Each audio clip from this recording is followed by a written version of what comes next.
everyone, it's Sharana from Pay Your Weights, and today we're going to be reviewing and recapping And Just Like That, Season 3, Episode 1. And to be honest with y'all, I kind of let And Just Like That go after Season 1. I just couldn't take the, cringy storylines and really just, feeling like they checked off a box for diversity, but really didn't give these women their own story outside of just being attached to these main characters. After finally catching up, they did make some adjustments and the show actually did get better. I will say after watching episode 301, I still have a couple of issues. And I think that one of my biggest issues with this series is still okay, y'all, I get it. Y'all in your 50s, okay? And you look fabulous in your 50s. But I don't need to hear it every episode about how old you are or that you're dating in your 50s.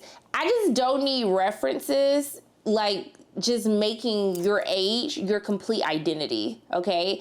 These are women, yes, that are in their 50s. They have lived a lot of life. They have went through a lot, but they look absolutely gorgeous, fabulous while doing it. And I just feel like it does itself a disservice to constantly talk about their age. I don't know if they feel empowered by mentioning every 5 seconds we're 50 or having some reference like when Carrie falls and say, I've fallen and I can't get up. I'm sure it is well-intentioned, but I just don't need to hear it. I just feel like it's a bit much. And I feel like it just discounts who they are. They are not defined by their age, okay? We just here for the drama. That's it. And it's great that you guys are more mature women, but just let it go, okay? I'm done with my little rant on that because it really bothered me, okay? But we see that the episode opens up and, we're focused on Carrie. Now, my thoughts from last season with this whole agreement that, Aidan wants to be there for his son who's going through a difficult time. And they're on this whole 5-year, they're on a 5-year break, okay? Even though Carrie's we're still together, but he don't want no communication. And I'm just like, Carrie, baby. Just take a break. And go date. Go get your back blown out. Why are you sitting up here waiting for this man? If it is meant to be, it will be. Y'all waited for over a decade, okay? And y'all made it back to one another. So y'all can do it again after 5 years. I just think it's insane to be in this fake relationship. I'm not in a relationship with anybody who doesn't even want to communicate with me. They have this cute thing where they send postcards back to one another. She writes a heart and then he sends a postcard. That's cute and all. And I'm glad, Carrie, that you are very secure in this type of relationship, but it just doesn't make sense. And when Anthony was saying the quiet part out loud, which is what everyone else was thinking, could Anthony have done a little bit better with his delivery of the things? Yes, but everyone needs that friend that's going to keep it real with them. Because sometimes we can't live in Delulu land. This is the wrong type of Delulu land. I want to live in the Delulu land the Lord is going to send somebody to me while I'm sitting on my couch waiting for my husband to climb through my window. That's the type of delusion that I'm looking for. But you saying that you're in a relationship with somebody, and he wants a break for 5 years with no communication while he takes care of his family, absolutely insane. 0 out of 10 would not recommend. And if anyone was your friend, they would just tell you hey girl, hey, I think you're making a mistake. Maybe you should go talk to your therapist about this because it doesn't make sense. I love her confidence, but it's just crazy. It's cray-cray. But let's talk about Seema. Seema going through it because she has her boo thing, Ravi, who is this hotshot director. They're doing long distance right now, and she's trying to make things work.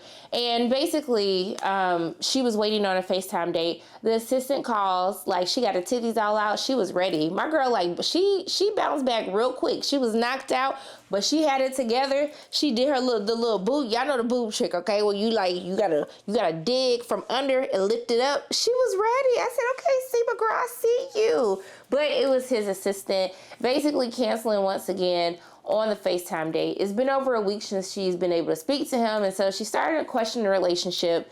Carrie is in her whole, I am confident and I am in a relationship with someone that I don't communicate with for 5 years. So she was like, hey, don't sweat the small stuff. And I was like, no, Seema, don't take that advice. If someone can't give you the time that they need, I think that's totally fine, right? I just think that it needs to be communicated. But for anyone, no matter how busy you are, okay, and this is coming from a person who travels all the time, okay? if I'm interested in somebody, baby, please believe I'm going to find a way to communicate with you, okay? It's going to be a quick phone call. If I got to talk to you when I go to the bathroom, if I have to talk to you when I'm in the shower because that's the only moment that I have free that day, please believe you are going to get a phone call from me. So honestly, the red flags are already out with Ravi. Girl, I know you're trying to do something different and I'm here for that, but this is not the person for you. Now, she ends up giving him an ultimatum saying, hey, you better come to New York right now and prove that you love me. And he actually shows up. I almost thought that it was a dream sequence because my man came in with the flowers, even though they were lilies. I hate lilies. It's just a thing. The smell I could smell the flowers through the screen, okay? Ugh. All right, he brings flowers. Even the bad person was like, hey, this is like something out of a movie. I said, okay. Like, he was doing so good that I thought the whole scenario was like made up in her mind that she was dreaming after she set her mattress on fire. Because, yeah, Seema, why are you smoking in the bed? You just fell asleep. Like, why would you do that? Okay. So he even noticed that she cut her hair short. Like, just the little things, okay? Give me a king that notices, like, baby, you look different today. Is that a new hairstyle? Is that a new lip color? Okay, baby, you better notice me. You better notice the changes, all right? So I was getting excited. So then when she come outside, he like, hey, I have a reservation for lunch at 1 o'clock. I just need you to do one small thing. I was like, I already knew he was finna set her up for the okie doke. She wanted her to come scouting for a location for his film. Now, Carrie was right in this moment. Sometimes it might not be the thing that you want to do, but because your partner is interested in it and the fact that he is inviting you into his world and wants to share that with you, that could have been a good moment to like show that you support your man, right? But getting in this car with his entire crew and doing all of this stuff, you didn't miss the lunch appointment. Now you didn't miss the dinner appointment. I was like, Seema, if you don't drop this dude before the end of the episode, like, I'm going to be highly upset. And she did. She said, honey, I'm so happy that you found your ending, because this is where it ends, okay? Roll the credits. I'm done. And she called her car and she left. And I said, yes, Seema, stand up for yourself, girl. Don't be listening to Carrie. Carrie in an imaginary relationship with a postcard, okay? Don't listen to her. Don't listen to Carrie, because she gonna have you looking crazy. But let me tell you who was really looking crazy. Let's talk about Miranda. I actually thought Miranda had the best storyline of the episode. So Miranda's, trying to find a new boo thing. She finally got rid of her ex, made peace with Steve. And so she's at a lesbian bar. And the friends, they came to support her as well. And she just not having any luck. And I'd be like, Miranda, I'm just like you. I got RBF. Don't nobody come and approach me. Like, I promise y'all, when I go out, no numbers, okay? No one's looking my way. No one's saying like, hey girl, what's your name? No, they don't, nothing. They walk by me. They actually like go talk to my friends, okay? And I just am left here by myself, which is why I just don't go out anymore. Because who wants that type of depression? I'm not gonna be like Miranda sitting here at the last call and a girl telling her friend, I'm gonna come home because all the weirdos are still here. That's not gonna be me, Miranda. But I appreciate that you sticking it out and you're getting out there and you're trying to find someone. If only I had what you had, okay? The courage to get off my couch and go out. That is a courage I do not possess, all right? Because I'm going to be in my bed before 10. But she goes out. She's like the last person saying it. And then I see, hey, Rosie, it's Rosie O'Donnell. So she plays Mary.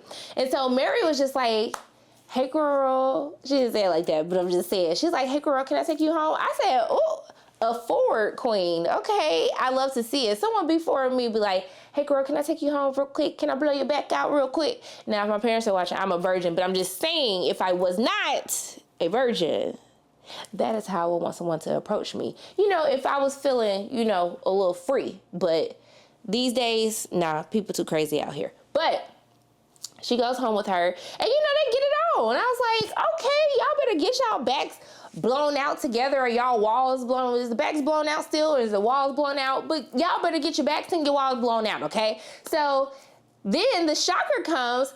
Y'all, why is not only Mary a virgin, she took her virginity, but also too, girl, Mary a nun. Hey, Sister Mary, I said, I know you effing lying. I said, now what the Lord gonna say about this, okay? I mean, your eye supposed to be on a sparrow, but your eye was on her sparrow. But you know what? Let me stop. Okay, I'm gonna do right by you. Okay, I'm sorry. I'm trying to change. Okay, dang. Okay. I was about to say something else, but I'm trying to get into heaven. Okay, so I'm a lay low. Okay, you need to lay low. Okay, so Yeah, so then Mary started sending her all these messages, like doing all these tourist things. And clearly I've been in New York too much because I knew exactly about Tavern on the Green. She invited her to Central Park. And, you know, she's just been like ignoring these messages. But you know what? She said, let me go ahead and talk to Sister Mary Clarence and, you know, see what she's doing. Let me just break things off with her. So she goes to see her in Times Square because she just saw her Wicked. She even started singing a Wicked song trying to serenade her. And I said, Sister Mary Clarence, this is not, I don't think this is going in your favor. But she was like, I don't want you to lead the Lord for me. And she was like, girl, I'm married to the Lord. Okay, ain't nobody finna lead the Lord because of you, okay? Because we fall down and we get back up, okay? We sin and we repent, all right? I ain't finna do all of that. So I'm actually interested to see like what happens with this whole interaction because you couldn't have told me for a million years that she slept with a nun. And honestly, this is one of the first times in the episode that I just felt like I was just watching OG Sex in the City. Like this, stories like this is what I need, okay? Stories that I don't need is the whole storyline with Charlotte and this dog. So Charlotte has her dog, and this old lady just randomly accuses her of her dog attacking her dog, okay? So far that like they didn't accuse the dog walker of like letting the dog off the leash, and the dog walker is like, you don't trust me? Like you think I would like do something like that? So the dog walker quit. She's trying to find a new place for the dog to go, but old girl got posters out on her dog talking about do not accept this dog. This dog is a demon. He is the devil. And so she can't even find no babysitter for her, okay? So things come to a head in the park when she sees the lady and she's like, hey girl, like you got people sending in terrible emojis, you know, under my dog's Instagram. Like y'all, you just doing too much. So let me just go ahead and pay for the little medical bill, whatever you need. I still don't believe you, but let's squash all of this because it's just too much going on. Now, they had me fooled for a moment because when the dog attacked Lisa's daughter's doll, like, I was like, oh no, he did it. He definitely did it. I'm so sorry, baby. I definitely judged you without knowing all the facts of the case. But we see when she kind of confronts her, this other dog comes up and I was like, girl, you got like, you need your cataract checked out? Because like, these are two totally different dogs. I was kind of confused. I actually would have been like, girl, square up. Because you didn't put my dog through all this pain and suffering over something that's not even real. It don't even make sense, okay? But what don't make sense, don't do this storyline again. Like, fine, I didn't need this. I wasn't a fan of this storyline for this episode. And let's hope that this is the last that we ever hear of this ever again. I'm trying to think, was there anything else really happening? Oh yeah, her daughter Lily, she had a thing for this ballet dancer. And baby Lily was ready to risk it all. And I wasn't mad at it. I was like, Lily, go and get your little, y'all saw that six pack? You saw that six pack and he flexible. Okay, I know he about to bend her like a little pretzel, okay? But actually, she out here smashing now. I mean, I'm sorry. I'm so sorry. I'm really trying to do better, okay? That was inappropriate. But that was inappropriate. Okay, I'm sorry. Okay, so she was ready to risk it all. Okay, but he smiled at her, so I was like, baby, do what you need to do within reason. Okay, just hold hands and just take walks in the park. Okay, that was better. Okay, so let's talk about Lisa. So her husband's running for comptroller, and like she's trying to do her documentary about 10 unsung heroes, like black women heroes, which I was like, okay girl, like go ahead, talk about Miss Bessie. But then like they were like, hey, let's add in Michelle Obama, and I was like, girl, I don't think that's the definition of an unsung hero, because like we know Michelle, they go high, we go low. No, when they go low, we go high. But really, let me stop. I'm so sorry. This is why I gotta go to church this weekend. Okay, so yeah, Michelle Obama, you know who I'm talking about. So I do like that her husband, even though he was getting on her nerves, because she kind of feels like, you know, I know he has this thing that's going on. He's trying to run for office. They saying he not cool. He just trying to be cool. But she's like, honey, like I got my own stuff going on. It almost seems like what Charlotte was going through and wanted to have her own identity and like needing her family to like take care of themselves. It kind of seems like that's what Lisa is going through so far. I hope that there's more to her storyline, but it's just the first episode, so I'm not finna read too much into this. But I do like that he told her, like, hey girl, like, stick up for yourself, please. Like, if you have a vision and this is what you want to do, then you need to make sure that you're being heard and that you follow through with your vision. So I like that in that moment, he was able to support her. Now, they have this party at Red Rooster, which I like that they're like highlighting, restaurants owned by people of color. But I did feel like the whole Glee Club thing, like of him randomly singing, I just thought it was weird. While I was okay with it, like y'all sounded good, it just felt very out of place. I don't know if it was trying to go with the whole him trying to be cool. I just felt like it was a moment for him to sing because they know he was on Hamilton and he's done Broadway. It just felt a little random and out of place. I don't know. I don't know. That whole scene just felt, even Charlotte's husband, like, saying, like, yes, having this outburst. I think it might have been funnier if everyone kind of, like, looked back, like the black thing, like, who is this?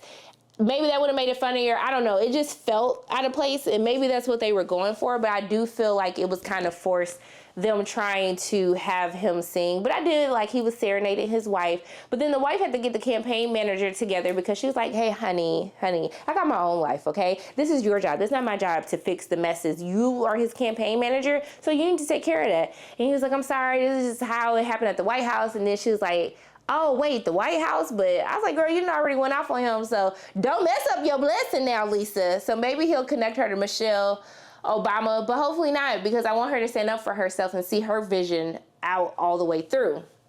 Okay, so we talked about Seema, Lisa, Charlotte. Who we missing? We talked about Miranda. We talked about Miranda. She also ran into Brady's old babysitter, but I was just like, I mean, it's fine. I just want Miranda to have a win. I just want her to have a win, okay? Like, my girl been going through it. So, Carrie, okay, so there is this scene where Carrie has a conversation with Aidan because Aidan calls her in the middle of the night, okay? So he got a little buzz, and then he was like, I want you to touch me like I'm there. And I don't know about y'all. Actually, my mother knows this story because, see, she always like, you need to be with a good church boy, okay? And I was like, girl, I don't know about these church boys, all right? So then I started talking to this little boy I had a crush on at school, at church, okay? This is when I was a freshman in college, okay? So he called me one night, and then we started talking, and then his tone switched up. Like, y'all heard how Aidan's tone got, and then he was trying to have fun, with me. And I said, not the child of God. The child of God is trying to have with me. I called my mama the next day. I said, girl, you better not ever in your life try to hook me up with someone with church. She was like, what happened? She's like, baby, what happened? I said, girl, do you know he tried? And she started screaming like, oh my God. I said, girl, don't you ever, you got heathens in this church trying to corrupt me, okay? So when Aidan started, trying to do all of that, I just don't believe in that. I just don't. Y'all can call me prude or whatever. I just feel like if you're going to be about it, just be about it, okay? Now, if you just need to, if you my man and you just need to like, hey, I'd be like, okay, I'm going to talk you through this. I'm probably going to fake it like Carrie did on this phone. I'll talk you through it because I'm here for you to make sure that you're taken care of. But honestly, next time, just be like, baby, I need you to come here right now. And I will do that for you. But I'm not going to be on the phone. You done woke me up out of my sleep. And I ain't getting nothing out of this. Okay? But yeah, that's just my thought. And then that was just a little story time for y'all. Y'all better watch out for them church boys. And the little church boys, they might praise the Lord, saints. But honey, okay? What they say, a devil in sheep's clothing? All right. But I thought it was selfish of Aidan to call Carrie, okay? I get you get liquid courage, and he had a couple beers, and, it was a rough day. But I just think that you're the one who initiated this whole no contact thing for 5 years, and you want to take care of your son, which is very admirable, and I support you.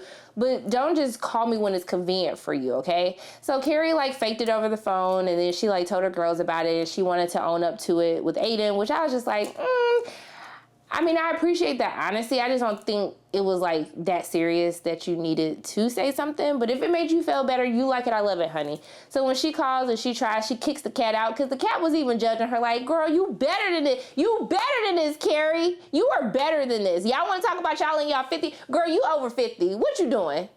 What are you doing? Why are you in this long distance relationship that's not even a relationship because he don't even want to talk to you. And now he being selfish, calling you in the middle of the night, waking you up out of your sleep. The cat was doing what I was doing, okay? So she didn't kick the cat out. She trying to have her little phone rendezvous with Aidan. But Aidan's like, Carrie, I can't do this. My son in the bed. And I was like, see, now there needs to be a conversation. The next time that you're feeling because I've been in a thing where you feel like everything that you do has to be on their time. And you're trying to be supportive, and I think that's totally fine. But like, he asked for no communication, no contact, okay? So I just think that, and you could say Carrie might have been wrong for even sending the postcard with the heart, because he said no communication, respect the boundaries. I'm going to respect your boundaries. But I just thought it was selfish. And I hope this reminds her, like, girl, you're kind of in a one-sided relationship because y'all talk if he wants to talk. But when you need to do it, it's just too much. I just think she needs to let Aidan be with his family and really not contact, and y'all go see other people. And if it's meant to be, it will be. If y'all met up after a decade, y'all can meet up again after 5 years. It ain't that serious. But I hope that she gets her life together. I'm glad that her and Anthony made up, and I'm glad that she appreciated that Anthony, even though his delivery is wrong, that he is still one of the only people that will stand up and tell the truth, which everybody needs a friend like that. We just got to work on the delivery, Anthony, and everything will be okay, all right? Now, the whole alarm stuff, I know that was getting on her nerves, and I think after this conversation with Aidan, maybe she's going to make a decision to just start dating, which, yes, because this not going to work, okay? Or y'all need to do a 5-year time jump when Aidan come back, because I'm not finna do this back and forth for multiple seasons until we get to the final season, so then Aidan can show up at her doorstep and they can live happily ever. I'm not doing it. I'm not here for it, okay? Nah. Now, overall, it's a decent enough premiere. Did it wow me? It didn't. Best storyline? Sleeping with the Nun, most definitely. I really hope they wrap this Aidan stuff up by the end of next week's episode, because I'm already tired. I need Charlotte to have better storylines. I need Lily to get bent like a pretzel. Respectfully, she already doing it. What do you want me to do? Okay. And I do want to see Rosie O'Donnell again. Okay, I want to see Sister Mary Clarence again. And Lisa, I'm interested to see where her storyline is going, okay? And Seema, I thought Seema's storyline, it was fine. It was fine. But yeah. It's okay. It's an okay premiere, all right? Yeah, let me know in the comment section below, what did you think about And Just Like That Season 3, Episode 1? As always, my name is Sharana from Pay Your Weights, and if you like what you saw today, make sure you hit the like button, hit subscribe, share this video with your friends, and make sure you hit that notification bell. And I love you guys 3000, and until I see you again,